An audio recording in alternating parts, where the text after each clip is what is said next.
IT job కోసం చూస్తున్నారా? ఐటీలో కెరియర్ బిల్డ్ చేసుకోవాలనుకుంటున్నారా? అయితే సమాధానం కోడింగ్ ట్యూటర్. విశాఖలో గోపాలపట్నం పోలీస్ స్టేషన్ పరిధిలో నవవధువు శ్యామల 25 ఏళ్ల వయసున్నటువంటి ఆమె మృతిపై అనేక అనుమానాలు బంధువులు వ్యక్తం చేయడం జరిగింది. అయితే నిన్నటి నుంచి కూడా ఆ కేసుకు సంబంధించి చూస్తే తనది ఆత్మహత్య కాదు, సూసైడ్ నోట్ కూడా బలవంతంగా రాయించారు. ఆమె ఆల్రెడీ బీటెక్ చదివినట్టు అమ్మాయి ఎన్ఎస్టీఎల్లో జాబ్ చేస్తుంది, మంచిగా సంపాదిస్తోంది, పెళ్ళై 11 నెలలు అయింది, చనిపోయే అంత పిరికిది కాదు అంటూ కూడా కుటుంబ సభ్యులు ముఖ్యంగా కన్న తల్లిదండ్రులు అనేక రకాల డౌట్స్ అయితే రైజ్ చేశారు. ప్రస్తుతానికి మనతో పాటు గోపాలపట్నం సిఐ గారు ఉన్నారు, నాయుడు గారు. సార్తో మాట్లాడి డీటెయిల్స్ తెలుసుకుందాం. సార్, ఏం కేసు ఫైల్ అయింది సార్? ఈ డౌరీ డెత్ కింద ఆల్రెడీ కేసు నమోదు చేయడం జరిగిందమ్మా.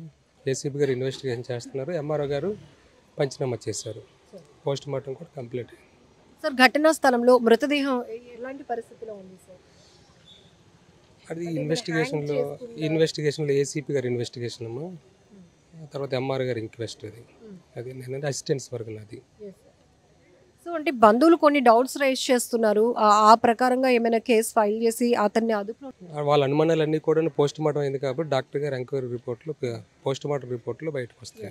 అమ్మాయికి ఎప్పుడు మ్యారేజ్ అయింది sir? Last year December 6th అమ్మా. ఏం చేస్తుంటారు సార్ అమ్మాయి ఎన్ఎస్టీలో జాబ్ చేస్తుంటారు. సో ప్రస్తుతానికి ఇప్పుడు వీళ్ళు ఉంటున్నటువంటి ఏరియాలో వీళ్ళిద్దరు వైఫ్ అండ్ హస్బెండ్ గోపాలపట్నం లిమిట్స్లో రామకృష్ణ నగర్లో ఉంటున్నారు. ఇప్పుడు మృతురాలు శ్యామల వాళ్ళ పేరెంట్స్ కొన్ని డౌట్స్ మీ ముందు పెట్టారు. అది ఇది ఇన్వెస్టిగేషన్లో ఉంది, ఏసీపీ గారు ఇన్వెస్టిగేషన్ అంతా చూస్తున్నారమ్మా. ఓకే.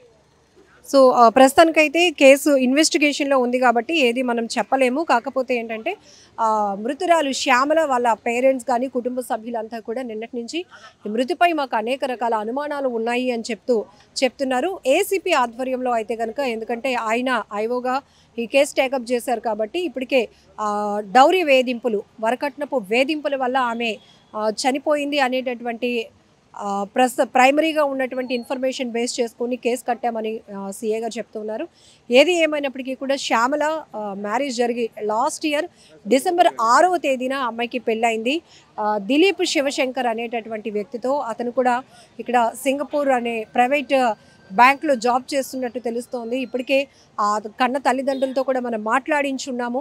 5 లక్షలు కట్నంతో పాటు 8 తులాల బంగారం ఇచ్చాము, ఎకరం భూమి కూడా రాసిచ్చాము. అయితే గత కొన్ని నెలలుగా ఆ భూమికి సంబంధించి పాస్బుక్ కావాలి అనే ప్రెజర్ ఉంది, ఆ పాప మీద తీవ్రమైన ఒత్తిడి ఉంది, అలాగనే సఖ్యత కూడా లేదు. హస్బెండ్ సరిగా పాపతో ర్యాపో మెయింటైన్ చేయటం లేదు. అయినప్పటికీ కూడా తను బీటెక్ పూర్తి చేసినటువంటి అమ్మాయి, చాలా బ్రిలియంట్, చాలా మంచి అమ్మాయి, పట్టుదల కలిగినటువంటి అమ్మాయి. అయితే సివిల్స్కి కూడా ప్రిపేర్ అవ్వాలి అనుకుంది. తను ఆత్మహత్య చేసుకునేటంత పిరికిదైతే కాదు. అక్కడ తన కూతురు రాసింది, అంటే శ్యామల రాసినట్టుగా దొరికినటువంటి సూసైడ్ నోట్ కూడా బలవంతంగా రాయించినటువంటి పరిస్థితి ఉంది అంటూ ఇలా మాకు అనేక రకాల అనుమానాలు వ్యక్తమవుతున్నాయి అంటూ నిన్నటి నుంచి కూడా బంధువులు గోపాలపట్నం పోలీస్ స్టేషన్ దగ్గర కూడా ఆందోళన వ్యక్తం చేశారు. అలాగే మార్చురీ దగ్గర కూడా నిన్నటి నుంచి వారు చెప్తా ఉన్నటువంటి పరిస్థితి. ఏది ఏమైనా పూర్తి దర్యాప్తు కొనసాగిన తర్వాత ఇప్పుడే పోస్ట్ మార్టం కూడా అయింది కాబట్టి వచ్చిన నివేదిక ఆధారంగా ఆ కేసు ఏ విధంగా మలుపు తిరగబోతుందో తెలుస్తుందో. ఒకసారి శ్యామలకు సంబంధించి ఆమె పెళ్ళైన తర్వాత ప్రతి మహిళలకి చాలా మంచి ఆలోచనలు ఉంటాయి. అలాంటిది ఇక్కడ మీరు కూడా వచ్చి ఉన్నారు, ఏమైందని అనుకుంటున్నారు? పెళ్ళినాడు అయితే చాలా బాగుండేది, మరి పెళ్ళి వెళ్ళిన తర్వాత సూపర్గా పాడైపోయింది. ఏ ఇబ్బందులు ఉన్నాయో మనకు తెలియదు, మనతోటి ఎవరితో చెప్పలేదు. వాళ్ళన్నీ పెళ్ళినాడు వచ్చాడు కుర్రోడు 12 గంటలకి డ్యాన్స్ చేద్దాం రెండు అనేసి చెయ్యట్టుకుంది, కానీ దూరం పారిపోయాడు, కానీ రాలేదు. పాపతోటి కూడా ఎప్పుడు కలిసి మాట్లాడినట్టు కూడా పిల్లడు మనకు కనిపించలేదు. ఆ పాపలు ఎవరితోటి ఆ పాప చెప్పలేదు. మరి వాళ్ళ అమ్మ తెలియదు అంటే అడిగారేమో మనకు తెలియదు, కానీ మనతోటి మనకి ఇది తెలియదు. పెళ్లి పక్కనేనమ్మా, మా ఇంటి పక్క. పెళ్లి బాగానే అయిందమ్మా, పెళ్లి బాగానే అయింది. వాళ్ళు డ్యాన్స్ చేశాడు పెళ్లితోటి, పెళ్లిలో కలివిడిగానే ఉన్నాడు. పెళ్లిలో తేడా మాత్రం లేడమ్మా, బాగానే ఉన్నారు. ఊరేగింపు అయింది, డ్యాన్స్లు వేసారు, అన్ని బాగానే ఉన్నాయి. పెళ్లిలో కట్నాలు బంగారం కట్నం మాలో పెళ్లి కోర్సులు ఉంటాయి, పెళ్లి కోర్సులకు ఇచ్చేసారంట, కట్నం ఇచ్చేసారంట. ఒక భూమే పెండింగ్ లో ఉందని అంటున్నారు. ఎకరం భూమే రాయలేదనేసి కొంచెం అనుకుంటున్నారని అంటున్నారు. మరి రాసేప్పుడు మనకు తెలియదు, రాసేవడం తెలియదు. లేదు, అక్షత లేదు, వాళ్ళలోనే లేదు. ఇద్దరు అలమట్టుకోవాలి, ఒక బండి మీద వచ్చారు, కారు మీద వచ్చారు, ఇద్దరు బాగా ఉంటున్నారన్న ఎప్పుడు వాళ్ళు కనిపించలేదు. వాళ్ళన్నీ పెళ్ళాడు కూడా 12 గంటలకు వచ్చాడు ఆ కుర్రాడు. పిల్లతోటి మాటలే ఆడలేదు, మాట్లాడడం మనం చూడలేదు. మరి ఏమైంది అన్నది మనకు తెలియదు. మా పక్కనే అమ్మ పుట్టడము పెరగడము చదువు అమ్మ బంగారం అమ్మ పిల్ల. మరి పిల్లని అంటే మనం ఇలా పొగుడుతున్నారు చనిపోయిన పిల్ల మీద అంటే మరి నేను చెప్పలేను, కానీ బంగారం పిల్ల. ఒక్కరితో మాట్లాడడం ఇలా మనం నిలబడిన అలా ఇలా తల ఉంచుకొని పోవడమే, కానీ ఒక్కరితోటి మాట్లాడడం తెలియదు ఆ పిల్ల. ఈ రోడ్డుకి ఒక ఆటో పెట్టి అలా అన్న మాకు హస్తపనం రావాలి బస్సు ఎక్కాలంటే ఒక ఆటో పెట్టి పంపించడమో తీసుకురావడము, పంపించడమో తీసుకురావడము. ఒక మొగోళ్ళతోటే కాదు మాతోటి కూడా పక్కనే మా ఇల్లు అది ఆ పిల్ల వెళ్ళేది. ఒక్కరితో మాట్లాడడం అన్న తెలియదు. వాళ్ళ తల్లిదండ్రులు వాళ్ళే కోంటింటికి వెళ్ళి ఒక షాంపూ తెచ్చుకోవడం తెలియదు, ఒక ఇడ్లీ తెచ్చుకొని తినడం తెలియదు. ఆ పిల్ల విషయంలో అయితే చాలా మంచి పిల్ల. ఆ పిల్ల ఊరోసుకుంది అంటే మా నమ్మ.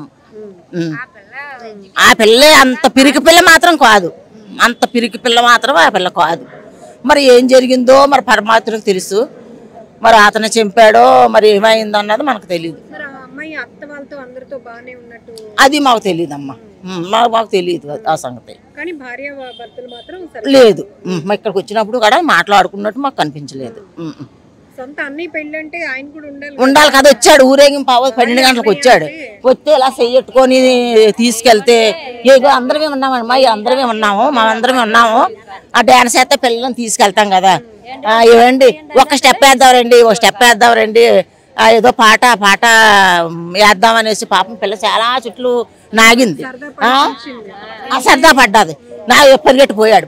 నేను అన్నాను నీ డాన్స్ వచ్చి కదా, నీ పెళ్ళాడు వేసావు ఎగిబాబు అంటే నాతో ఇలా చూసి పారిపోయాడు, కానీ ఒక డాన్స్ వేయలేదు. తర్వాత భోజనం చేయకుండానే వచ్చినాడు కనపడి భోజనం చేయకుండా వచ్చాడంట. లేదమ్మా ఇంకా వచ్చి నెల 6వ తారీఖు వస్తే సంవత్సరం. కానీ పాప ఎవరితో చెప్పలేదు, మరి వాళ్ళ తల్లిదండ్రులతోటి కూడా చెప్పలేదండి పాప. అంత ఘోరం, మరి ఇలాంటి ఘోరం ఎక్కడ జరగకూడదు. మరి దేవుడి దయ మరి పరమాత్ముడి దయ మరి ఎలా జరిగిందో మనం ఇలాంటివి చూస్తే ఆడపిల్లలైనా మగపిల్లలైనా పెళ్లిళ్ళు చేసుకోవాలంటే భయం కదా, చాలా భయం కదా, చాలా భయం. ఇచ్చి చిన్నప్పటి నుంచి పిల్లని పెంచి ఎన్నో కష్టాలు పడి పెంచారు అమ్మాయిలు, ఎన్నో ఇబ్బందులు పడి వీళ్ళు పొస్తుండి పిల్లలు పోషించిన రోజులు ఉన్నాయమ్మ.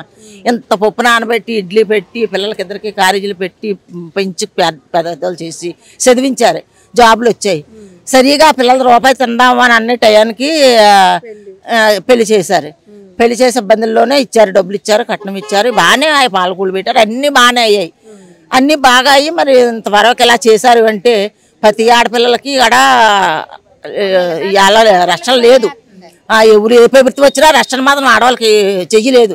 ఇలాగ అన్ని జరుగుతుంటే అందరూ బాగానే ఉన్నారు, బాగానే వచ్చారు. ఆ తేడా లేదమ్మా, ఆ పెళ్లిలో మాత్రం ఆ తేడా వాళ్ళకి ఏం తేడా కనపడ్డది లేదు. అప్పుడు లేదు, తర్వాత నుంచి టార్చరే కానీ అప్పుడు మాత్రం లేదు.